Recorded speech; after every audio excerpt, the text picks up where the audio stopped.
Anda menyaksikan Breaking News Kompas TV. Saudara, hari ini Pengadilan Militer 208 Jakarta akan segera menggelar sidang perdana kasus penembakan bos rental mobil dengan terdakwa ada 3 prajurit TNI Angkatan Laut dan para terdakwa ini dijerat dengan pasal 340 KUHP tentang pembunuhan berencana dengan ancaman hukuman seumur hidup atau hukuman mati, saudara.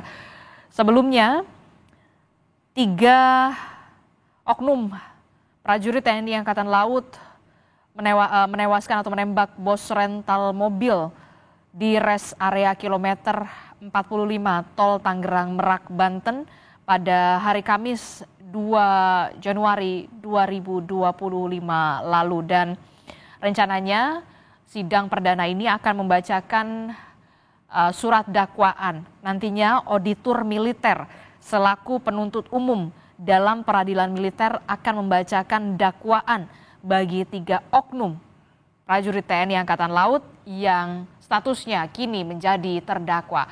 Saya masih membahasnya, memperbincangkannya bersama dengan Prof. Hipnu Nugroho yang kita tahu pakar hukum pidana dari Universitas Jenderal Sudirman telah bergabung bersama kami melalui sambungan daring di Semarang, Jawa Tengah. Prof. Hipnu, melanjutkan obrolan kita, pembahasan kita, Prof. Hipnu. Iya, Mbak. Iya, Mbak.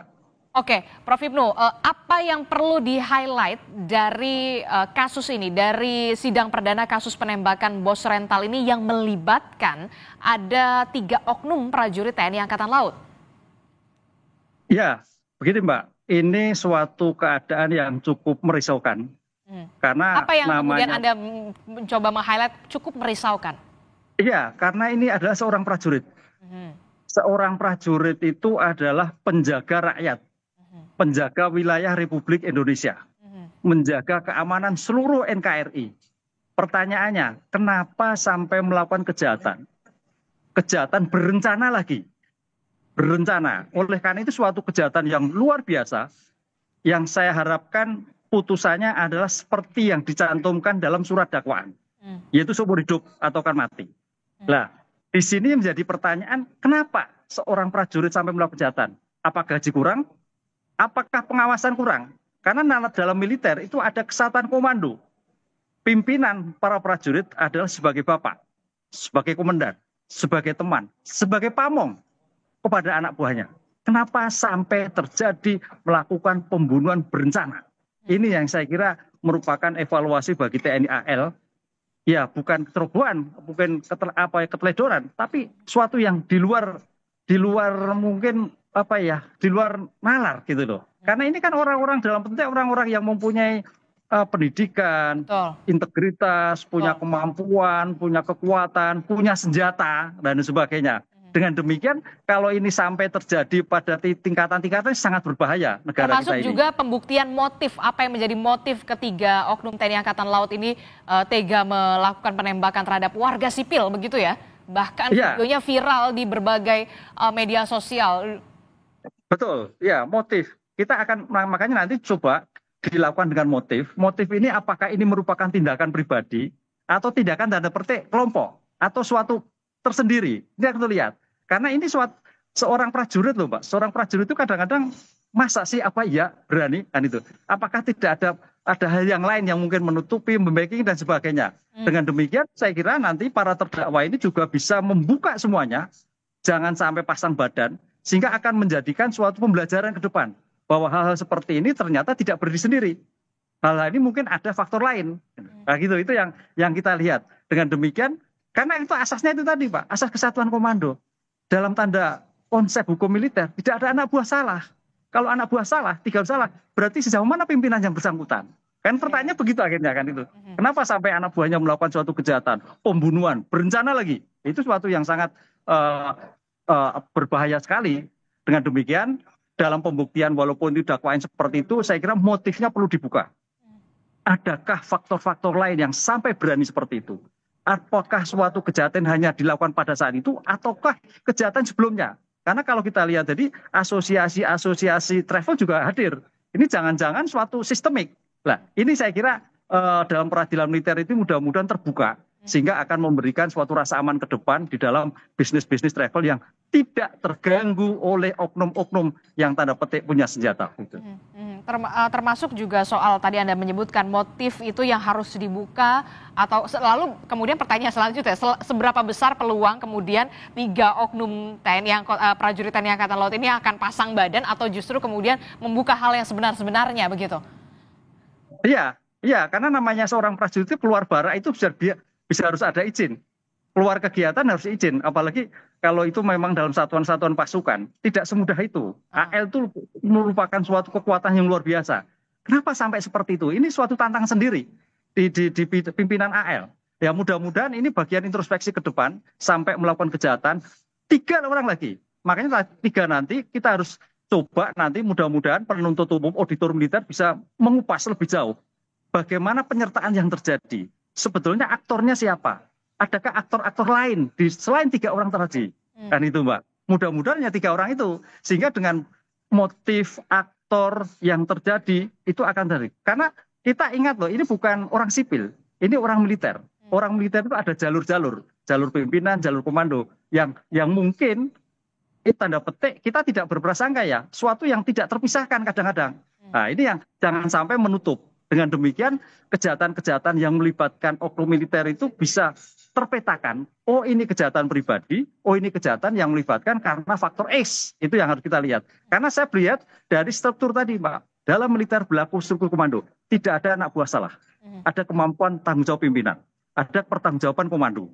Itu kita lihat. Nah itu. Tapi seberapa besarkah peluangnya kemudian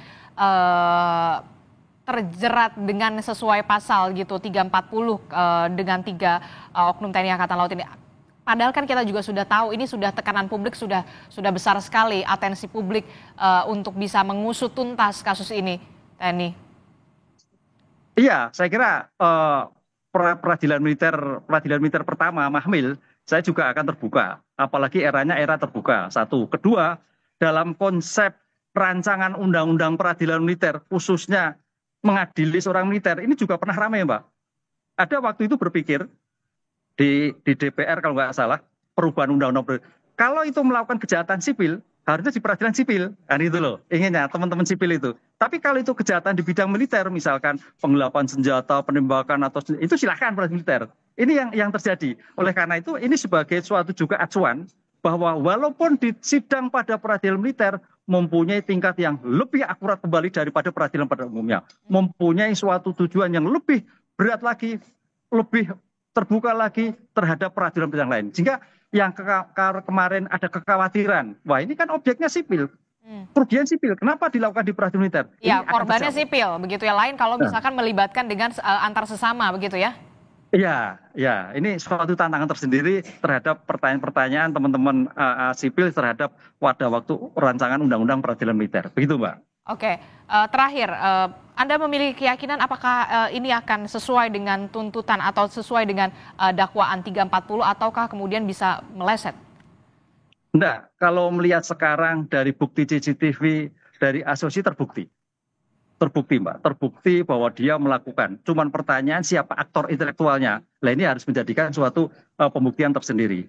Oleh karena itu nanti sejauh mana penasihat hukum, sejauh mana auditor militer menguak apakah tindakan yang dilakukan 3 oknum AL ini tindakan sendiri atau tindakan ada aktor lain.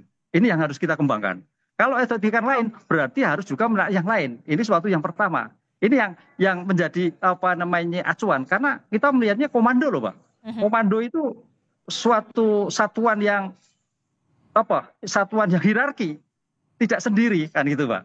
Nah mudah-mudahan ini terbuka Pak. Mudah-mudahan ini akan memberikan jawaban kepada masyarakat, kepada asosiasi rintal bahwa pengadilan militer pun juga akan memberikan hukuman yang lebih berat daripada peradilan-peradilan yang lain. Begitu Pak. Oke, baik. Nanti kita akan bagaimana kita akan nantikan dan juga kita akan kawal terus sidang perdana kasus penembakan bos rental di Pengadilan Militer 208 Jakarta yang sebentar lagi Prof. Hipnu dan juga pemirsa Kompas TV juga akan menyaksikan secara terbuka. Terima kasih Prof. Hipnu, pakar hukum pidana Universitas Jenderal Sudirman. Terima kasih telah bergabung bersama kami dalam Breaking News. Sama-sama Mbak, matur nuwun. Saudara, hari ini sebentar lagi Sidang perdana kasus penembakan bos rental yang akan digelar oleh Pengadilan Militer 208 Jakarta akan digelar dan akan menghadirkan 3 terdakwa yang merupakan oknum prajurit TNI Angkatan Laut. Yang kita ketahui ketiganya ini dijerat dengan pasal 340 KUHP tentang pembunuhan berencana dengan ancaman hukuman seumur hidup atau hukuman mati, saudara. Sementara auditor militer sudah berada di dalam area persidangan, yang itu artinya kita tahu sebentar lagi sidang akan digelar. Kita ketahui bersama, saudara, sidang ini akan berlangsung dengan menghadirkan 3 terdakwa, yakni KLKBA, Sertu AA, dan juga Sertu RH. Hakim ini akan diketuai oleh Hakim Ketua Kolonel CHK Dwi Prakamto, Hakim Anggota 1 Letkol CHK Idolohi, Hakim Anggota 2 Letkol CHK Gatot Sumarjono, dengan auditor militer yakni Mayor CHK Gori Rambe. Nantinya dalam sidang perdana ini akan mengagendakan pembacaan dakwaan terhadap ketiga terdakwa dalam kasus dugaan penembakan yang menyebabkan bos rental mobil tewas di res area kilometer 45 Tol Tangerang Merak, Banten pada Januari 2025 lalu.